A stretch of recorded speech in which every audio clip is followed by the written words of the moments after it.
L'info écho avec Capital. Le chiffre du jour, 15 milliards d'euros. C'est ce que rapporterait aux sociétés autoroutières l'allongement de leurs concessions d'après la Cour des comptes.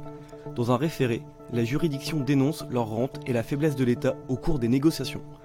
Ces sociétés obtiennent l'allongement de la durée de leurs concessions en échange du financement de travaux.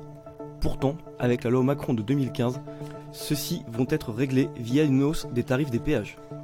Les sages de la Cour des comptes recommandent de limiter les travaux. Pour eux, le calcul des compensations devrait être contrôlé par un organisme spécialisé et indépendant. L'infopratique Capital, bonne nouvelle.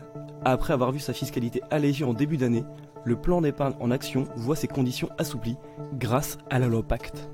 Il sera par exemple bientôt possible de retirer des sommes épargnées sur un plan de plus de 5 ans sans entraîner sa clôture. Le PEA-PME, qui accueillait déjà des obligations convertibles, acceptera désormais les titres des plateformes de financement participatif. Enfin, les jeunes de 18 à 25 ans, rattachés au foyer fiscal de leurs parents, pourront bénéficier d'un nouveau PEA jeune. Retrouvez l'ensemble de ces nouveautés sur capital.fr. Le coup de gueule du jour est poussé par d'anciens élèves de l'ENA. Ils dénoncent la volonté d'Emmanuel Macron de supprimer cette institution. Dans le discours qu'il devait prononcer lundi dernier, le président de la République devait notamment annoncer la fin programmée de l'établissement pour en rebâtir l'organisation profonde.